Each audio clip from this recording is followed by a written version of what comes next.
Bismillahirrahmanirrahim. Assalamu alaikum 9th class students. How are you? Hope you all are fine and doing great. We are studying chapter number 1. The name of this chapter is problem solving. That is your new course of 9th class computer book. And in last lecture we have learned about the flow chart of finding LCM of two numbers. The last problem which we have discussed, that is about the LCM of two numbers. We have drawn the flow chart of this problem also, and today we are going to discuss input a number. That we have a problem.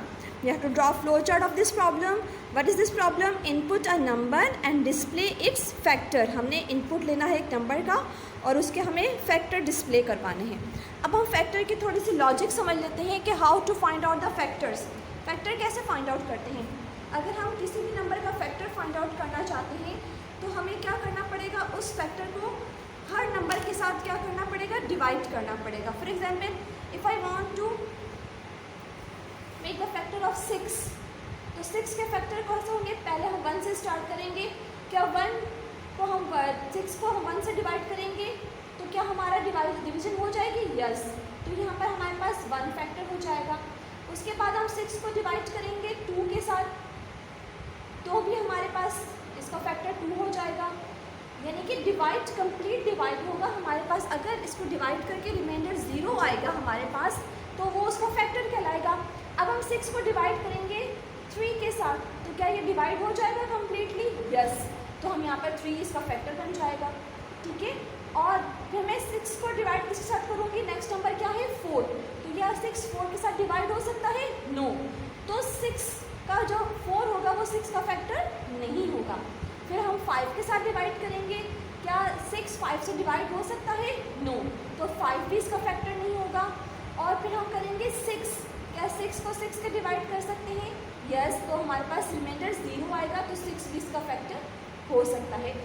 अब हमें यहाँ से ये बात समझ में आई है कि जो भी नंबर होगा हमारे पास उसका फैक्टर कब तक, कहाँ तक होगा, up to the same number. यानी कि इसका फैक्टर 7 नहीं हो सकता, 8 नहीं हो सकता, 9 नहीं होगा, क्योंकि वो नंबर इस नंबर से क्या है, लार्जर है. ठीक है. तो हम कह सकते हैं कि अगर किसी भी नंबर का हमें फैक्टर फाइंड आउट करना है, if you want to find out the factor of a number, how can we find. If I write 6, तो मुझे हर एक नंबर के साथ उस नंबर को क्या करना पड़ेगा, डिवाइड करना पड़ेगा. ठीक है.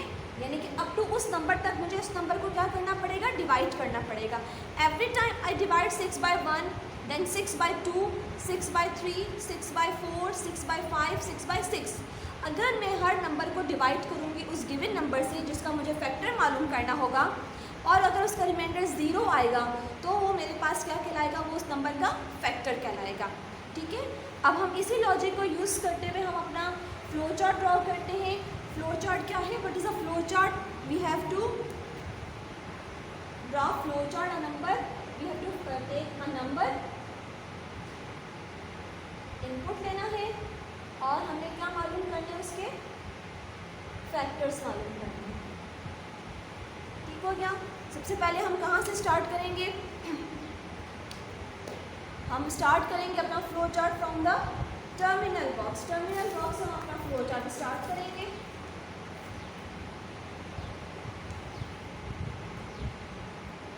Yes student, we have started our flow chart with the terminal box and we write here. terminal box में हमने start कर दिया अपना flow chart terminal box से, और हमने उसके ऊपर write कर दिया start. now tell me what we have to require. हमें क्या चाहिए, हमें नंबर चाहिए.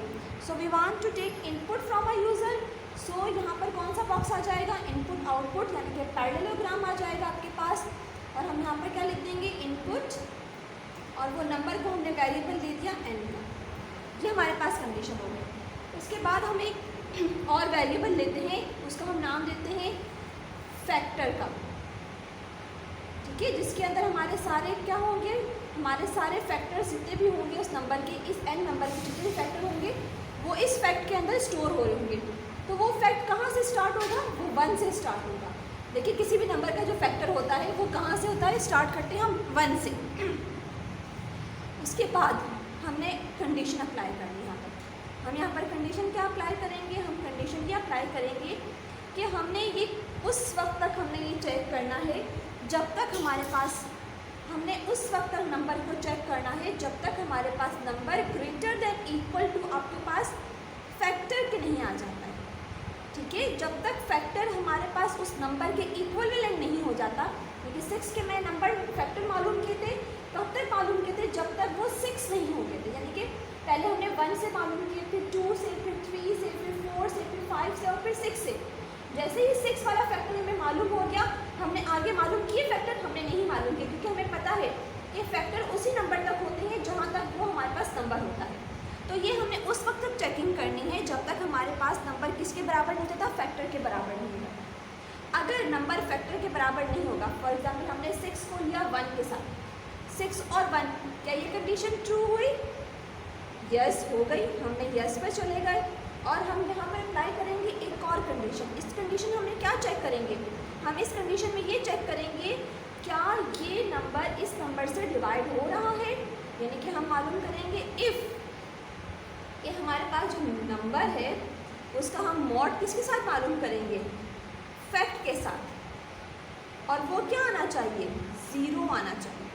अगर वो 0 आएगा तो कंप्यूटर क्या प्रिंट कर देगा? वो फैक्टर प्रिंट कर देगा।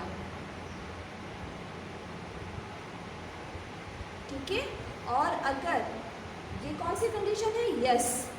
और अगर 0 के बराबर नहीं आता है, यानी कि कोई भी रिमाइंडर नहीं होता है, तो हम कहाँ चले जाएंगे? फॉर एग्जांपल इसके साथ हम डिवाइड करते हैं 4 के साथ, रिमाइंडर 0 आया, नहीं आया, तो हम कहाँ पर चले जाएंगे? हम नेक्स्ट नंबर पे चले जाएंगे, यानी कि हम कह देंगे फैक्ट +1, यानी कि फैक्टर में एक और नंबर प्लस कर दो। ये फैक्टर्स है ना सारे, इस फैक्टर में पहले हमने 1 के लिए किया, उसके बाद 2 के लिए किया, तो एवरी टाइम क्या हो रहा है? 1 में प्लस हो रहा है। और यहाँ से भी जब वो प्रिंट कर देगा, फॉर एग्जांपल इसका फर्स्ट वाला फैक्टर 1 आ गया, तो 1 के बाद वो किसको चेक करेगा? 2। तो इसके लिए इसमें क्या किया उन्होंने? वहाँ पर 1 को प्लस किया है, तो ये दोबारा कहाँ पर आ जाएगा? यहाँ पर आ जाएगा। ठीक है, और यहाँ से कंडीशन दोबारा कहाँ चली जाएगी? यहाँ पर ऊपर आ जाएगी आपके पास। ये तो हमारी यस की कंडीशन हो गई। और जब हमारे पास नो की कंडीशन आएगी, जब वो नंबर होगा वो फैक्टर से ग्रेटर होना चाहेगा, यानी कि 7 जैसे ही आ जाएगा, तो प्रोग्राम को क्या कर देगा? टर्मिनेट कर देगा। ठीक है, और यहाँ पर हमारा प्रोग्राम एंड हो गया या स्टॉप हो गया, और यहाँ से फ्लो ऑफ कंट्रोल आपके पास यहाँ पर मूव हो। ठीक है, that's a flow chart to find the factor of a number. ये आप देख सकते हैं कि लास्ट में हमने इसको एंड करवा दिया है। ठीक है, ये देखिए लास्ट में हमने इसको एंड करवा दिया है। That is a flow chart. आपने इसको अपनी नोटबुक पे नोट डाउन कर लीजिए। ठीक है, अब मैं आपको बुक में आपका होम टास्क है, ये असाइनमेंट है आप लोगों का, आपने इसको बनाना है। ये आपके पास एक और फ्लो चार्ट दिया गया है, इसको आपने खुद से बनाना है। ठीक है, if you have any problem आप मुझसे पूछ सकते हैं, बट इसको आपने खुद से ट्राई करना है। ठीक है, मैंने आज इतने सारे फ्लो चार्ट बनवाए हैं, आपने उन्हीं लॉजिक को देखते हुए आपने ये भी फ्लो चार्ट खुद से ड्रॉ करना है। देखिए, ये हमारे पास है ना, मोटरवे की आपके पास है अमाउंट है, फाइन अमाउंट है आपके पास, इसका एक चार्ट आपके पास गिवन है। आप जब भी कोई कोड आप इनपुट करोगे, ये कोड आप इनपुट करोगे, तो वो आपको ये फाइन अलॉट कर देगा। अगर आप 82 करोगे, यानी कि कंपेयर करोगे, आप जो भी इनपुट लोगे उस कोड को कंपेयर करवाओगे। अगर आप इनपुट देते हो 820, वो आपको कितने करेगा? फाइन 1000 फाइन करेगा। तो ये आपने फ्लो चार्ट खुद से बनाना है। ठीक है, आप इसको ट्राई कीजिएगा। अगर कोई प्रॉब्लम होगी तो इंशाल्लाह मैं आप लोगों को करवा दूँगी, बट आप ट्राई ज़रूर कीजिएगा। और इस पेज पर आपके पास ये MCQs है, चूज़ द करेक्ट ऑप्शन। ठीक है, ये आप लोगों ने करने हैं, बुक में ही सॉल्व करने हैं आपने। ये आपके पूरे बुक से रेलिवेंट है आपके पास, और ये फिल इन द ब्लैंक्स हैं आपके पास, ये फिल इन द ब्लैंक्स भी आपने बुक के ऊपर सॉल्व करनी है।